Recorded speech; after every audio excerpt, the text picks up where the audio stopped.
When I was younger, I remember Bruce Dickinson released a solo album called Tattooed Millionaire. I bought it. I used to listen to it all the time. Back then, I didn't really think much of it.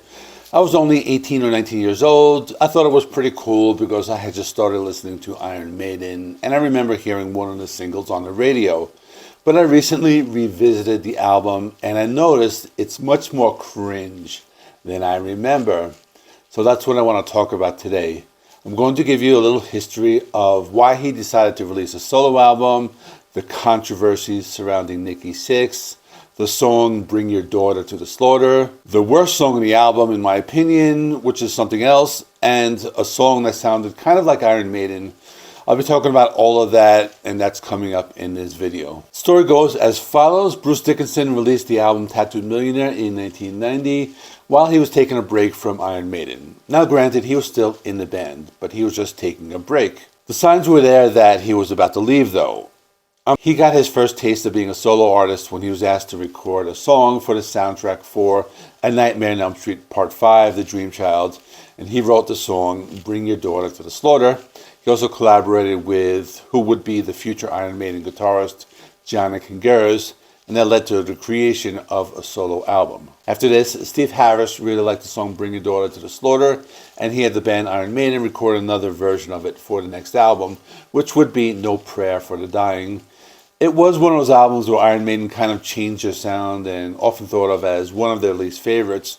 But that song ended up becoming a big hit for Iron Maiden in the UK, and I think it was their only #1 in that country. Not only that, but Bring Your Daughter to the Slaughter did not appear on the Bruce Dickinson solo album, Tattooed Millionaire. It was on the Iron Maiden album, and Bruce's work with John Gers also led him to becoming a member of Iron Maiden. I was actually surprised when I found out that Bring Your Daughter to the Slaughter wasn't on the Tattooed Millionaire album, because I remember it being on that album.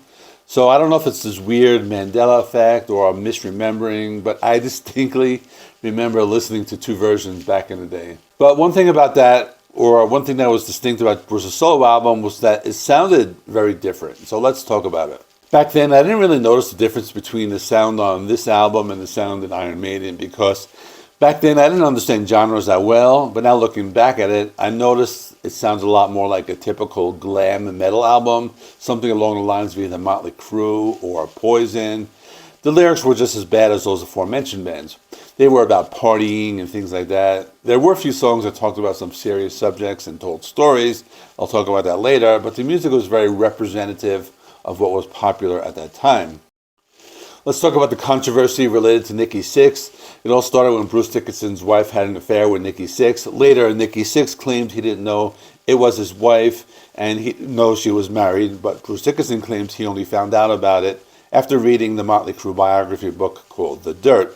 So many people think that the song Tattooed Millionaire is about Nikki Sixx, but according to Bruce Dickinson, he said it was more about Axl Rose and his outrageous behavior, and about all that rock and roll lifestyle and the debauchery going on in the LA metal scene.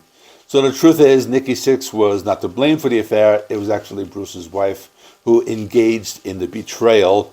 So if he was angry, he should be angry at her, and he should have wrote the album about her, but he didn't. And that's the story about that. I'm going to talk about the songs now and why they are cringe. The first song is called Son of a Gun, and you can tell right away in the guitar tone they're using a cleaner guitar tone. The lead guitar sounds something you would hear from a typical glam metal band. Not only that, Bruce lets out some screams which were reminiscent of the typical hair metal bands. So right off the bat, you know this album is going to be a little different. I'll be honest with you, I don't hate the songs, probably one of the better ones, but later on, some of the songs are going to get really cringy. Second song was Tattooed Millionaire. We spoke about that, but I want to talk about the style of the music, because it's the type of song that sounded like something Motley Crue would write, and you could hear specifically in the guitars and the drum beat, as well as the cowbell. That was something that those hair metal bands were using a lot. Despite the first two songs sounding like hair metal, there were a few other songs where he went in a different direction, although I don't think it worked very well. After this is a song Born in 58. It's Bruce Dickinson telling a story about an old mining town. It sounds like the kind of thing that Bruce Springsteen would write, but takes place in England and not New Jersey. So I used to like the song. Now I thought it was okay. It's just kind of out of place on the album. After this is a song Hell on Wheels. I didn't like this one that much. First of all, it sounds like AC/DC. And second of all, it's about a car. And the reason I don't like it is because I think of Bruce Dickinson. I think the songs are literature and history, not some cheesy song about cars. And that's why it just doesn't fit my image of Bruce. It's just an AC/DC type of song. That's why I didn't like it. But after this, he did the thing that all bands were doing around the time, and it was the ticket to getting on the charts. So what I'm talking about is the power ballad.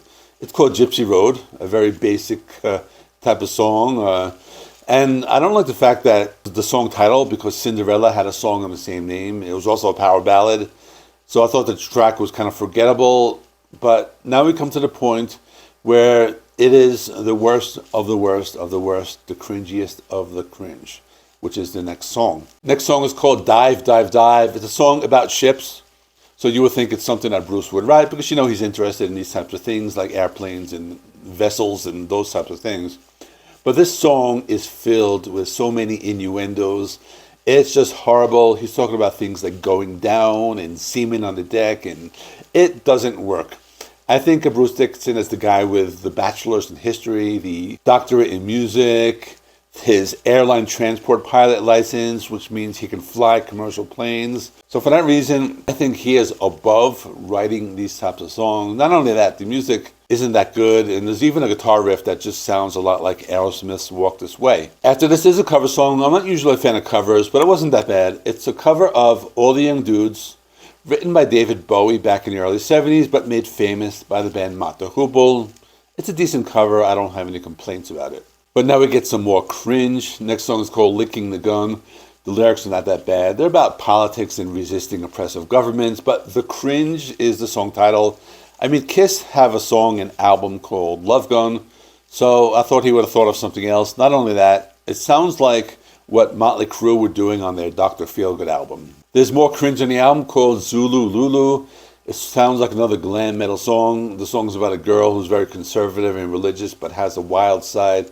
The kind of song that I don't think has aged very well. There's one lyric where he says, "She broke my back, then she broke my heart." So I'll leave it at that. The last song on the album was pretty good. It sounded like a track that was left off of Iron Maiden's No Prayer for the Dying. The name of the song is called No Lies. It's the most Iron Maiden sounding song on the album. So for that reason, I like it. But it didn't really fit on this album, but it was a decent song. It was more Maiden-esque. So that's all. Check out this video of talking about all the Bruce Dickinson solo albums. So you will see where I rank this album. Do I put it at the end or do I put it in the middle? In the meantime, thanks for watching. Please give the video a like. It helps me with the YouTube algorithm. Please subscribe if you have not already. I do rock and metal reviews, rankings, and more. I will see you in the next one.